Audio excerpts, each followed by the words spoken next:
Kozhikode NIT രാഗം ഫെസ്റ്റിനെതിരെയാണ് ദിനുവയിൽ പരാതി നൽകിയത്. പരിപാടിക്ക് വിളിച്ചു വരുത്തി അപമാനിച്ചു, ട്രാവൽ അലവൻസ് ചോദിച്ചപ്പോൾ അപമാനിച്ചു, പരിപാടി ക്യാൻസൽ ചെയ്തു എന്നാണ് മറുപടി ഈ കോളേജ് അധികൃതരുടെ ഭാഗത്ത്, NIT അധികൃതരുടെ ഭാഗത്തു നിന്നും ഉണ്ടായത്. എന്തായാലും അവർക്കതിൽ വ്യക്തതയില്ല, അവരത് അന്വേഷിക്കുകയാണ് പരാതി എന്താണെന്നുള്ള കാര്യം. ദിനുവയിലിനെ അവർ കോൺടാക്ട് ചെയ്യാൻ ശ്രമിക്കുന്നുണ്ട് എന്നും ഷാഹദ് റഹ്മാൻ പറയുന്നുണ്ട്. ഇനി നമ്മൾ വീണ്ടും ഈ ഇൻവെസ്റ്റർ മീറ്റിലേക്ക് പോയി കഴിഞ്ഞു കഴിഞ്ഞാൽ കേരളത്തിന്റെ വികസന കുതിപ്പിന് പിന്തുണയുമായി വ്യവസായ ലോകം 1.5 ലക്ഷം കോടിയിലേറെ എന്നാണെന്ന് ഞാൻ മനസ്സിലാക്കുന്നു. 1.5 ലക്ഷം കോടിയിലേറെ രൂപയുടെ നിക്ഷേപ പദ്ധതികൾ കേരളത്തിൽ എത്തുമെന്ന് ആഗോള നിക്ഷേപക ഉച്ചകോടിയിൽ വ്യവസായ മന്ത്രി പി രാജീവ് പറഞ്ഞു. 374 കമ്പനികളാണ് താൽപര്യപത്രം ഒപ്പുവച്ചത്. പദ്ധതി നിർദ്ദേശങ്ങൾ നടപ്പാക്കാൻ അതിവേഗ സംവിധാനം ഏർപ്പെടുത്തുമെന്നും മന്ത്രി പി രാജീവ് പറഞ്ഞു. The least corrupt state, that is Kerala, that is Gadkari said. I would like to assure one thing on record: no hidden cost is here for any industrial activities. Kerala is not in the list of the highest number of strikes in the last 1.5 decades. Not a single factory like iPhone was attacked in the state of Kerala. കേരളത്തെ നിക്ഷേപക സൌഹൃദ സംസ്ഥാനമാക്കുമെന്നും മന്ത്രി P Rajeev പറഞ്ഞു. വ്യവസായങ്ങൾ തുടങ്ങുന്നതിൽ സംസ്ഥാനത്തെക്കുറിച്ചുള്ള തെറ്റിദ്ധാരണകൾ മാറി. തൊഴിൽ സമരങ്ങൾ കൂടുതലുള്ള സംസ്ഥാനങ്ങളുടെ പട്ടികയിൽ കേരളം ഇല്ലെന്നും പി രാജീവ് പറഞ്ഞു. വിഷ്ണു സുരേഷാണ് കൊച്ചിയിലെ ഇൻവെസ്റ്റ് കേരള ഗ്ലോബൽ സമ്മിറ്റ് വേദിയിൽ നിന്ന് തത്സമയം ചേരുന്നത്. Vishnu, good evening. എന്തായാലും വളരെ ശുഭാപ്തി വിശ്വാസമാണ് മന്ത്രി പി രാജീവ് പങ്കുവച്ചിരിക്കുന്നത്. ഒപ്പം തന്നെ അദ്ദേഹം യാഥാർത്ഥ്യ ബോധത്തിൽ നിന്ന് പറയുന്നുണ്ട്, നിക്ഷേപങ്ങൾ അല്ലെങ്കിൽ നിക്ഷേപകരുടെ ആത്മവിശ്വാസം വീണ്ടെടുക്കുക എന്നതാണ് ഈ ഘട്ടത്തിൽ പ്രാഥമികമായി ചെയ്തിരിക്കുന്നത്. അതിനുശേഷമായിരിക്കും കൂടുതൽ നിക്ഷേപങ്ങൾ പെട്ടെന്ന് ചിലപ്പോൾ വരണമെന്നില്ല എന്നും പറയുന്നു. എന്തൊക്കെ കാര്യങ്ങളാണ് മന്ത്രി പറഞ്ഞത്?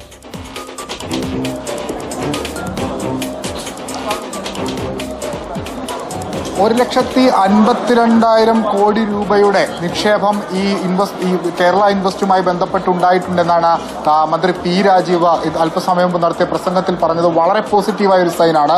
ഏകദേശം 374 കമ്പനികളോളമാണ് താൽപര്യപത്രം ക്ഷണിച്ചിരിക്കുന്നത്. യാഥാർത്ഥ്യബോധത്തോടെ നടപ്പാക്കാൻ പറ്റുന്ന പദ്ധതികളൊക്കെ നടപ്പാക്കും എന്ന് പി രാജീവ് പറയുന്നു. അല്പസമയത്തിനകം തന്നെ ഇതുമായി ബന്ധപ്പെട്ട് കൂടുതൽ കണക്കുകൾ, കുറച്ചുകൂടി സംക്ഷിപ്തമായ കണക്കുകൾ പി രാജീവ് തന്നെ വ്യക്തമാക്കും. നിലവിൽ KN ബാലഗോപാൽ അടക്കമുള്ള ആളുകൾ ഈ പരിപാടിയിൽ പങ്കെടുത്തിട്ടുണ്ട്. അദ്ദേഹം അല്പസമയത്തിനകം പ്രതികരിക്കുമെന്ന് നമ്മൾ പ്രതീക്ഷിക്കുകയും ചെയ്യുന്നു. രാഷ്ട്രീയമായി കൂടി ഈ ഏറെ ചർച്ച ചെയ്യപ്പെട്ട ഒരു ഇൻവെസ്റ്റ്മെന്റ് അല്ലെങ്കിൽ കേരള ഇൻവെസ്റ്റാണ് കടന്നുപോയത്. പ്രത്യേകിച്ച് കേരളത്തിൽ ഈ ഭരണ പ്രതിപക്ഷ തർക്കങ്ങളൊക്കെ നിലനിൽക്കുന്നു, ഇൻവെസ്റ്റ്മെന്റുമായി ബന്ധപ്പെട്ട് നിക്ഷേപവുമായി ബന്ധപ്പെട്ടൊക്കെ നിൽക്കുന്നു എന്നൊക്കെ പറഞ്ഞ ഘട്ടത്തിലാണ് പ്രതിപക്ഷം പൂർണ്ണ പിന്തുണയുമായി ഈ സബ്മിറ്റിന് എത്തുന്നത്. ആദ്യത്തെ സമ്മേളനത്തിൽ പ്രതിപക്ഷ നേതാവ് എത്തി, സമാപന സമ്മേളനത്തിൽ PK കുഞ്ഞാലിക്കുട്ടി എത്തി. അദ്ദേഹവും പറഞ്ഞിരുന്നത് വികസനത്തിന് രാഷ്ട്രീയമില്ല, കേരളത്തിന്റെ വികസന കുതിപ്പിന് മുന്നോട്ട് പോകാൻ, ഒറ്റക്കെട്ടായി മുന്നോട്ട് പോകാൻ ഞങ്ങൾ ഒരുമിച്ചുണ്ടാകും, എല്ലാവിധ പിന്തുണയും സംസ്ഥാന സർക്കാരിന് നൽകുന്നു എന്നാണ്. ഈ പദ്ധതികൾ, അതായത് ഇവിടെ സ്വീകരിച്ചിട്ടുള്ള ഈ ഇൻവെസ്റ്റ്മെന്റുകളുടെ നടപടിക്രമങ്ങളും അത് നടപ്പാക്കുന്നതിന് വേണ്ടിയിട്ടുള്ള പ്രക്രിയകളൊക്കെ അടുത്ത ദിവസം തന്നെ ആരംഭിക്കുമെന്ന് പി രാജീവ് അല്പസമയം മുമ്പ് പറഞ്ഞിട്ടുണ്ട്.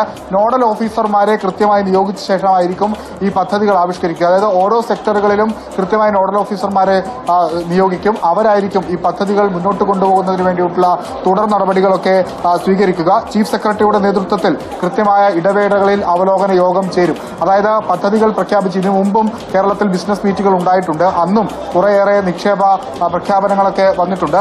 ആ ഘട്ടത്തിൽ പക്ഷേ അതൊക്കെ എവിടെ പോയി എന്ന് ചോദിക്കുന്ന ഘട്ടത്തിലാണ് KN ബാലഗോപാൽ മാധ്യമങ്ങൾ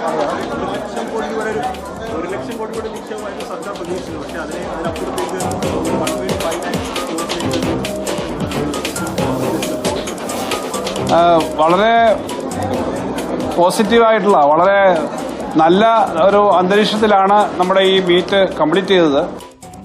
പത്രങ്ങൾ തുടരുന്നതിന് വേണ്ടി ഞങ്ങൾ ഗവൺമെന്റ് സ്വീകരിക്കുമെന്നുള്ളത് വ്യവസായ വകുപ്പ് മന്ത്രി പറഞ്ഞു കഴിഞ്ഞു.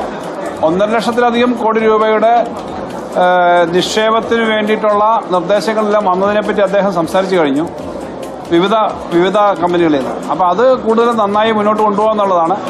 എന്തായാലും കേരളത്തിലെ നിക്ഷേപ അന്തരീക്ഷം വിവിധ മേഖലകളിൽ, ഇപ്പൊ കൃഷി മുതൽ, നമ്മുടെ പ്രൈമറി സെക്ടറാണ് കൃഷി മുതൽ, അതുമായി ബന്ധപ്പെട്ട ഇൻഡസ്ട്രീസ് മുതൽ, വാല്യൂ ആഡ് കൃഷി, പുതിയ തരം കൃഷികൾ മുതൽ പലതിനും നമുക്ക് വലിയ മാറ്റമുണ്ട്. അപ്പോൾ ഇൻഡസ്ട്രീസിൽ ധാരാളം കാര്യങ്ങൾ വരുന്നുണ്ട്. നമ്മുടെ IT-യായി ബന്ധപ്പെട്ടിട്ടുള്ള ധാരാളം നിർദ്ദേശങ്ങൾ, നോളജ് ഇൻഡസ്ട്രിയായി ബന്ധപ്പെട്ടത്, പ്രത്യേകിച്ച് ഈ ചെറുകിട പുതിയ സംരംഭം, സ്റ്റാർട്ടപ്പ്. മന്ത്രി KN